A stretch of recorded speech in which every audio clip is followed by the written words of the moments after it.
And we are live coming to you from Melbourne. We literally just raced into the kitchen because I was making a cup of coffee as the countdown timer was going on because that's how we roll.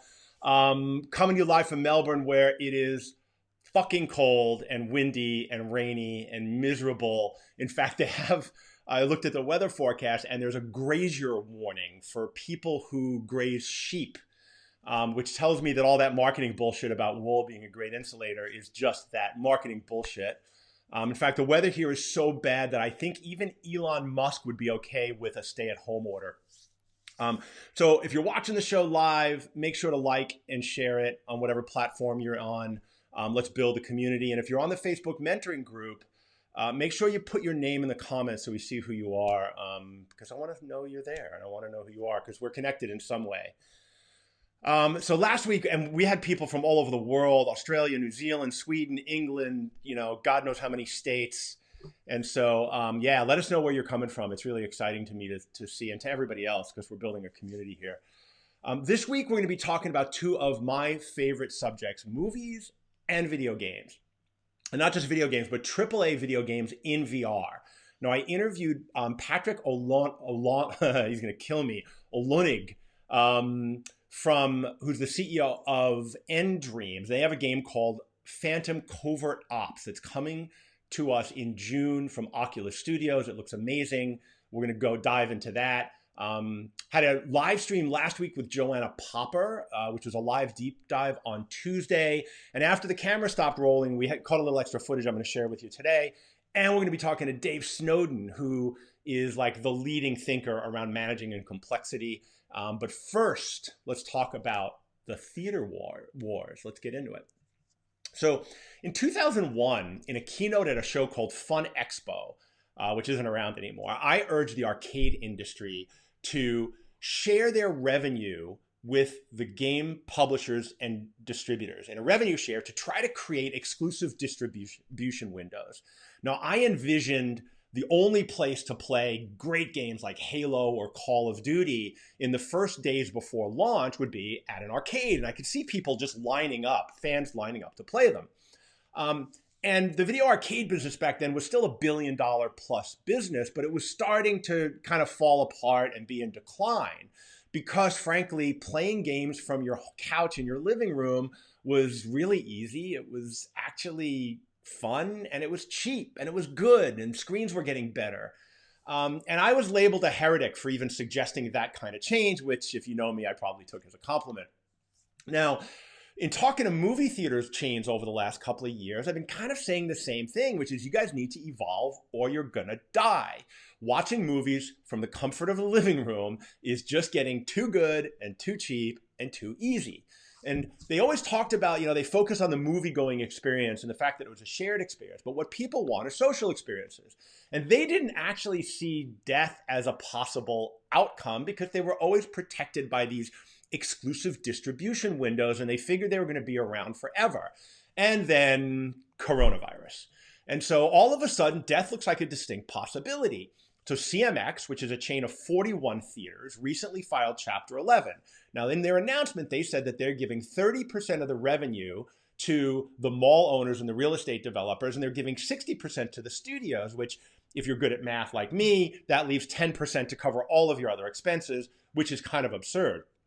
It's just not a sustainable business model. Now, obviously, that's why popcorn costs $10 a bucket and it's $5 for a Coke, and that's historically where cinemas have made their money. And what these guys wanted to do is they said, we want to cap our revenue share to the studios at 40%. Now, last week, Universal, now I've talked about Trolls World Tour being the first major release to go bypass the theaters from a studio and go to what's now being called Premium Video on Demand, or PVOD. Now, the Wall Street Journal this week reported that Trolls earned almost $100 million in 3 weeks of domestic release. Now, the studios get an 80% revenue share on that, which is higher than what they get from the theater. So that's equivalent to like $150 million for Trolls 1. And so Trolls 2 made about the same amount of money for the studio in 3 weeks that it did in its entire run in the theaters for Trolls 1. Now, Universal CEO Jeff Shell basically came out in this interview, and he was quoted as saying, as soon as theaters reopen, we expect to release movies on both formats, meaning direct premium video on demand and to theaters. Now, Warner Brothers recently announced that their new animated feature based on Scooby-Doo called Scoob is going to release direct to theaters on May 15th for $19.99 for a 3-day viewing window. Now, Ann Sarnoff, who's the CEO of Warner Brothers, was quoted as saying, while we're all eager to be able to once again show our films in theaters, we're navigating new unprecedented times, which call for creative thinking and adaptability in how we distribute our content. We know fans are eager to see Scoob, and we're delighted we can deliver this feel-good movie for families to enjoy while they're home together. Now, AMC is seeing this clearly as a massive threat. They're the largest theater chain in America. They have 8,000 screens, I believe, in 1,000 locations globally. So their CEO, Adam Aron, basically came out and said, effective immediately, we will no longer be playing any Universal movies in any of our theaters in the US, Europe, and Middle East, which is basically everywhere. Now, this is a low-risk move for them because, frankly, Universal doesn't really have any more big content coming out this year, and the theaters effectively are closed in most places anyway. So this is massive positioning, and this is kind of a shot across the bow to the other studios like Warner Brothers, who do have big movies coming out in the summer. Now, I spoke to Todd Monsell, who's the VP of Operations for Synergy Entertainment, which is a hybrid movie theater family entertainment center chain, about the relationships between the theaters and the studios. It does show the disconnect between the studios who give the product and the exhibitors who show it, right? It's a huge disconnect. This should be a synergy, so to speak, rather than what the disconnect it is, because we need each other. We have to have each other in order for this to come out in the long run and to figure this out. But it's almost as very defiant on both ends. Now, AMC is in a life or death moment. They recently raised $500 million in additional debt to survive the coronavirus pandemic lockdown. And they really know that people only go to movies because of the exclusive window, and they need a steady supply of exclusive content. But realistically, they have zero leverage because now the studios are really the big guns, and they know they can earn big dollars with premium video on demand. If Trolls can earn $100 million in 3 weeks, what might a real tentpole feature earn? Now, theaters are betting that this is a one-off, right? And it's entirely possible that it is. Maybe Trolls just hit the right timing with kids at home and parents freaking out, and they're desperate to get 90 minutes of peace and quiet. It's also possible that 5G is causing coronavirus, and if you inject bleach into your body, it'll protect you. Now, that was a joke. Don't be stupid. The real big gun here is Disney. 38% of the box office in America last year was Disney films, if you include their acquisition of Fox Studios. And they had 7 of the top 10 grossing movies of 2019. Now, when they released Star Wars, they leveraged the revenue share of the theaters from 60, 65 up to 70% because Star Wars is Star Wars. Now, what would happen if the next Star Wars movie went direct to premium video on demand? How many people might be willing to pay $100 on opening night to host a Star Wars viewing party at their house? I know I would. Now, big boxing matches have been taking 9-figure hauls in premium pay-per-view for years. And the most recent ones with Floyd Mayweather, and especially the one he just did with Conor McGregor, set a new record, $700 million in one night. Now, I know boxing is big and MMA is bigger. In fact, MMA has 260 million fans, but Star Wars has 1 billion fans. So think about what that means for the possibility of big tentpoles going direct to home. Now, the streaming services, these studios have streaming services now, and they're laying the pipe for direct distribution of their content into the home anyway. Disney recently launched Disney Plus. NBC Universal is launching Peacock as we speak. And Warner Brothers owns HBO, which is launching HBO Max next month. So these guys are already putting in the pipeline to be able to do this stuff. Now, the theaters that survive are going to be the ones like Synergy Entertainment that double down on experiences, on what you can do out of home that you can't do in home. This is something that the Family Entertainment Center and the Arcade business learned the hard way. Now, there's a thing called 4D theaters. It has motion seats and wind and sound and smell and all of these effects. It's been around for 10 or 15 years. There's 4 or 5 companies providing that technology, yet the largest provider, which has 600 theaters globally, only has 32 in the United States because theaters have been slow to evolve. Now, you've been seeing VIP theaters going out with mediocre food in most places, and I think you're going to see them have to up their game and create real good dining experiences to go along with the movies, because the theater experience of going and paying top dollar for a normal chair and an overpriced bucket of popcorn is over. And someday in the future, when some little boy asks his mommy and daddy, why aren't there theaters anymore? The answer is going to be trolls, son, trolls. Now, as virtual tech gets better, there's going to be fewer and fewer reasons to go to theaters anyway. People crave social experiences, and movies are not social, they're shared experiences. You're told to turn off your phone, turn off your watch. You're not allowed to whisper, you're not allowed to talk. You basically have to sit there in silence, which is the ultimate antisocial behavior. Now, research shows that 40% of TV viewers are using multiple devices while they're watching television. They're chatting, they're watching TikTok, they're doing whatever. And these new platforms that are coming out make viewing from home even more social. So there's a new plugin for Chrome called Netflix Party. And what it allows you to do is select a Netflix movie, and with one click, you get a link. And in that link, you can email it out or text it or WhatsApp it to all your friends. They don't need Netflix. They don't need the plugin. They just click the link and they're watching the movie with you, synchronized with a chat window open. So you can chat with your friends while you're watching the same movie. And it's free. Now, there's another platform called Big Screen TV, which is in virtual reality. Now, last year, they just had scheduled movies. And you had to basically, it was kind of like going to the theater in your headset, and you had to align with their timings. But right now, what they've done is they've just launched on-demand movies and events. So for $3.99, you get a 48-hour viewing window. And soon you'll be able to host your own public viewing party by choosing a movie and having it be invited to whoever you want. And as headsets get more comfortable and the resolution gets higher and distribution of them gets better, you're going to see this more and more. Now, I did this. I was dubious about this whole experience, to be honest with you, until I put on the headset a couple of nights ago and I watched The Matrix. And there were some people in there watching it with, and the sense of presence in a big theater like a big screen was actually amazing. And so I think you're going to see more and more of this type of stuff. And the cool thing about this is you can actually throw popcorn at each other and not get thrown out of the theater by a big bouncer, which is really cool. Now, speaking of virtual reality, Half-Life Alyx has set the bar for what's possible in VR gaming, both from a quality and a financial standpoint. Now, the research firm SuperData estimates that 860,000 copies of Half-Life Alyx were sold, which is about $40 million in sales. And they could only sell it for PC-compatible headsets. It wasn't available for PSVR, which has the largest install base of any VR headset, or the Oculus Quest, which is now the most popular headset.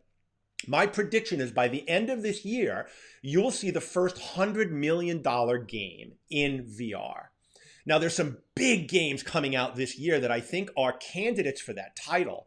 The company Cyan Worlds, who brought, if those of you that are old enough to remember Myst and Riven, which were genre-defining PC games back in the day, they launched a Kickstarter last year for a new game called Firmament, which is a steampunk kind of adventure game. And they've recruited Russell Brower to do the music, who did music for World of Wonders and Overwatch. And it looks amazing, and it's going to launch this year in VR. It's designed for VR, but you'll also be able to play it on a 2D screen, which is interesting. Now, Vertigo Games, which makes the wildly popular and probably first VR blockbuster game, Arizona Sunshine, has announced a new game called After the Fall. And it's a 4-player co-op zombie shooter that's staged in the 1980s, which everybody loves. And my hope is that they bring back Devo's energy domes as a way of protecting yourself from the virus. That would be amazing. Now, Respawn Studios, which is the maker of Apex Legends, Star Wars Fallen Order, and Titanfall, and is owned by EA, is working on a Medal of Honor game called Above and Beyond. Now, these guys are some of the best first-person shooter guys out there. They make amazing games. Medal of Honor was actually started by Steven Spielberg when he had DreamWorks Interactive in the run-up to Saving Private Ryan, and it's been kind of dormant since 2012, when there was a lot of controversy around the series for bringing in real Navy SEALs from SEAL Team 6 to give them tactical advice. So you can imagine how realistic these games are going to be. And it looks amazing, and it's coming out later this year. Now, I caught up, I mentioned, with Patrick O'Lunig, who's the CEO and co-founder of a company called nDreams. Now, they're in partnership with Oculus Studios, as is Medal of Honor, by the way. And we talked about their upcoming game, Phantom Covert Ops, which won Best VR Game at E3, along with a slew of other awards. Check this out. Well, how are you feeling about the commercial opportunity in VR gaming?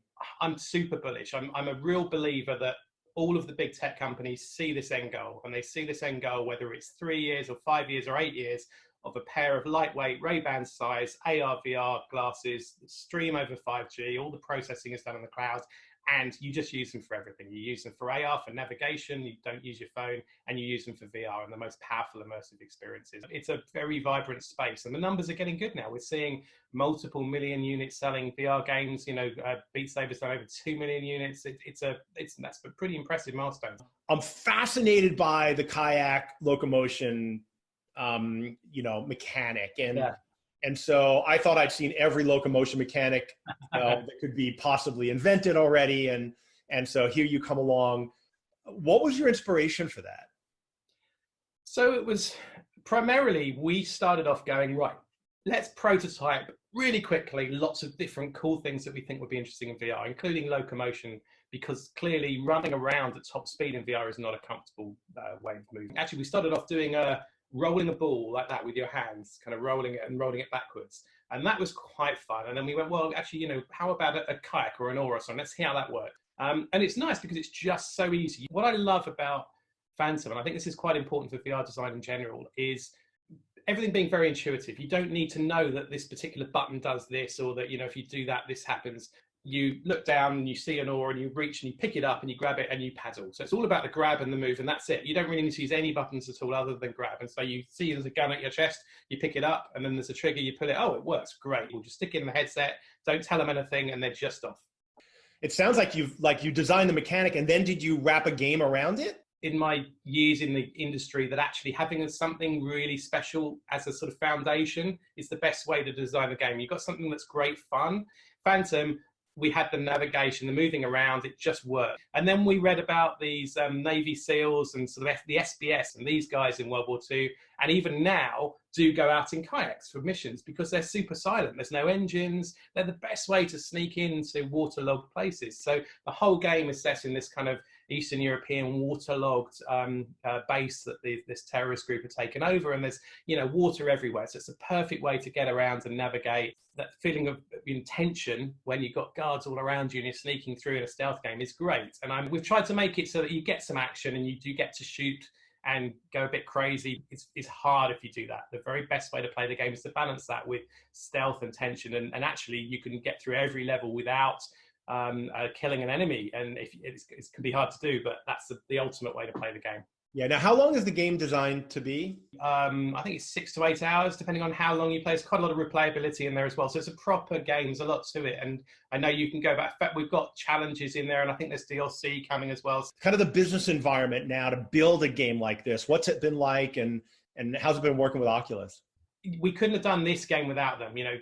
The challenge we've got as a VR developer is that when we started this game, which is quite a long time ago, we could have afforded a game, maybe if we were funding it ourselves, an 1/8 of the size, 1/10 of the size. So to make something that's properly high quality, and we wanted to demonstrate what we can do. We're aiming, we'll see where we do, but we want to get 9 out of 10 reviews if we can. We want this to be something really special, and that was the goal right from the beginning. And that requires a certain budget to really do something great. And the fantastic thing about Oculus is they've helped us do a game of this scale and this size and show off what we can do, and we wouldn't have been able to do that without them. And it just makes it so easy when your starting point is an Oculus Quest, which is, as I say, genuinely the best VR headset I've ever used. It's just brilliant, and it's a great joy to play it every time. Now, this just broke as we were going on the air. For you stealth game fans, David Hayter, who voiced Solid Snake in one of the biggest stealth video game series of all time, Metal Gear Solid, is actually voicing General Zurov, who's the villain in this game. If you want to check out the full interview, check it out on my website, beingvirtual.tv will take you there, and it'll be up later today. And watch for Phantom Covert Ops on all the Oculus headsets coming June 25th. Now, time for a quick shameless plug for the Deep Dive podcasts. We're continuing the deep dives now around the Being Virtual show, but there's a whole year's worth of deep dive interviews from last year with, I think there was like 50 of some of the top innovators, a lot of them from the location-based VR space. We've broken those down into little bite-sized 20-minute morsels. So there's about 100 podcasts up there, and you can find them on YouTube, you can find them on Spotify, or anywhere where you find podcasts. Just Google Bob Cooney, Deep Dive, Virtual Reality, something like that, and I'm sure they'll show up. Now, we did a deep dive this week with Joanna Popper, who's the global head of virtual reality for HP. And after we ended the live stream, we actually continued the conversation. And we talked about how HP is using VR to continue the social structures at work.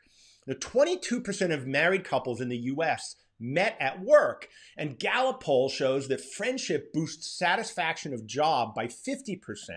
And if you have a best friend at work, you're 7 times more likely to fully engage with your job. And so we talked about how HP as a global organization is using virtual reality to collaborate and actually stay connected socially. Check this out. Let's talk a little bit about what's going on internally with HP and how you guys are collaborating now that you're a massive company spread all over the world. Sure. Yeah. So we're doing a lot of things with different VR collaboration tools. So, everything from our own team meetings we've had in Engage and Altspace and Big Screen in Glue and the Wild. So we've tried out and tested out a whole bunch of different platforms to have our own internal staff meetings. We've also done a lot of social VR. So we want in a normal environment, a lot people go to work, maybe they go to lunch together, maybe they hang out, or they have those water cooler moments, and we don't have that right now. And so we've created, called VR Hang. We do once or twice a week, and we've done that in, Mozilla Hubs and Altspace, in VR Chat, in Big Screen. I'm sure I'm missing some, but in a whole bunch of Rec Room. We've where we get to go bowling with each other, play dodgeball, just generally hang out, throw things, throw snowballs at each other. How about wrenches? If you can dodge a wrench, you can dodge a ball. Yeah. Right? Exactly. Exactly. Internally, we call it drink our own champagne, but then also, all of our clients in education, in training, lots of the enterprises that are thinking about events and collaboration. They're all coming to us saying, what is the right hardware and what is the right software? What are those right tools? And so we hosted a webinar. The first one was April 2nd. We did it together with Pine from VR Voice. And we actually had 11 companies in the VR meeting collaboration platforms. 11 different companies present from around the world. Presenting from Lithuania, from France, from India, and from the US. Wow. And we had about 1,400 people sign up for that. So there was tremendous interest in learning about the tools. And so much interest that actually our second one is on April 30th, and we have another full day event of learning about all the different collaboration platforms. And so it's gonna be great. So check out the full interview with Joanna on beingvirtual.tv or on my YouTube channel. It was fascinating. She's got a great view on the whole world of location-based VR. We talked a little bit about HP and where they're heading with their new headset coming out too, which is really exciting. Now, next week on Tuesday, I've got an interview with Peter Cathay, Peter Chatty. I'm sorry, I always struggle with that name. Peter, you need to change how you spell your name for me. Now, Peter wrote a book called Viral Media, Entertainment in the Age of the Great Pandemic, and he's one of the smartest guys that I know and tuned in guys around what's happening in the future of media. Now, we're going to be talking about virtualization of media, movies, live theater, music, games, events, digital humans, virtual beings, synthetic media, brain-computer interfaces. It's going to be fascinating. This guy's smart. Tune in on Tuesday for Peter Chatty live deep dive on the special edition of Being Virtual. Now, last week I talked to Melissa Nova, who's one of the leading thinkers around being emergent. This week, along those same lines, I had the privilege of interviewing Dave Snowden. Now, Dave is a management consultant and researcher in the field of complexity and sense making. And if we ever need help making sense in the world, this is when we do. Now, he created the IBM Institution for Knowledge Management and did work with DARPA. And out of that work came this thing called the Keynesian Model, which is about managing complexity. Now, it was the cover article in the Harvard Business Review in November of 2007. And I highly recommend you Google Snowden HBR. It should be the first thing that comes up. And read that article because it actually changed the way I view, frankly, living my life, but certainly how to manage and lead in this time of the coronavirus. Anyway, check out the interview. It's coming up right now. I'm getting a lot of questions from business owners. Daily emails, calls, like, what do I do next? Or what do I do now? And it's the first time in my career of 35 years where I can't just say, do this. So we're saying there's some basic things you do. First of all, is you manage the constraints. You need to understand what constraints you can manage. Yeah, forget everything else. And then you need to start to work on those. Secondly, you need to create learning now, because the learning during the crisis is critical. The second thing is you've never had a better chance to innovate. So finding practices which people are adopting in a crisis, which actually have utility, and finding ways to take those forward are valuable. And the next thing you have to do is to set up an unintended consequences team. Because the one thing you know with absolute certainty in a crisis is whatever you do will have unintended consequences. So you need to model them, and you also need to react to them. Because a lot of the unintended consequences will be beneficial if you've got the sense to see it. Yeah. And then the final thing we're telling people to do is monitor for outliers, which is literally whole of workforce engagement in sense making, and find the people in that workforce who are thinking differently about the problem. So if you can get the whole of your workforce doing what's called micro situational analysis and micro scenario planning, then you've actually got cognitive, cultural, experiential diversity in your primary sense making. So you won't miss weak signals. And remember, our stuff originally came from DARPA work on counterterrorism. And the point about weak signal detection is after the event, you all know what you should have seen. But at the time, you don't. So the techniques were developed to make those visible. So one thing I tell companies to do is look at their core competency, look at their talent, and how might they apply that in other areas? What are the other things people should be looking for in that repurposing? I think one of the key things is to match existing capability against unarticulated needs. The other thing is distributed sensing. There are people in your organization who have seen things you can do, and they're being filtered out before they get to senior management. And we call that finding the 17%. So that's a reference to a famous set of experiments in which radiologists were shown a batch of x-rays. On the final x-ray, a picture of a gorilla, which is 48 times the size of a cancer nodule, was put in plain view. They were asked to spot anomalies, and 83% didn't see the gorilla. And the 17% who did came to believe they were wrong when they talked with the 83%. So from a senior executive position, you need to be pulsing or scanning your community every few days to identify the 17%, because somebody out there is spotting things. You referenced Dan Hill's Medium post where he talked about the COVID-19 crisis being an A/B test on our way of life. Yeah. What's your thinking about that? I'm curious why, you referenced it. I said we did a big podcast on complexity in COVID the other day. And one of the things I said in it, which I may learn to regret, is that COVID was God's gift to humanity. Because it's kind of like, so I'm a Catholic, right? So this is kind of like it's a purgatory period, but you've got a chance of redemption. Because global warming is going to be far more catastrophic than this. And the next pandemic might have a 6-week gestation period and take 80%. Coronavirus already has 16 variants within the last 6 months, and it's mutating fast. So I think it's a chance to get our act together. Lincoln famously said something, it's my favorite thing from Lincoln, all right? But he said, as the times are anew, we must think anew, we must act anew. And the combination is key. We've got to think differently as well as acting differently. Now, I'm talking a lot about managing complexity because the XR market, which most of us play in, is inherently complex. New technology, new user behaviors, new products, new markets, new applications happening all the time, right? And now in the time of coronavirus, it's actually gotten off the charts and really kind of bordering on chaos. And so you really need to be emergent in this time and how you're managing your business and managing your life. And that means you're going to probe, you're going to sense, you're going to respond, you're going to try things, you're going to look at the reactions, you're going to try something else. And so you can learn faster by being open. And in this time, you really need to be fast. So you can watch the whole interview with Dave, again, beingvirtual.tv, and it'll be up on my YouTube channel this afternoon. So that's our show for this week. I hope you found it insightful or at least interesting and entertaining. Don't forget the deep dive with Peter Chatty on Tuesday. And next Friday, in most of the world, we're going to be talking about the metaverse and what Epic Games has done with Fortnite. If you didn't see it, check it out. Travis Scott blew my mind. I was speechless maybe for the first time ever.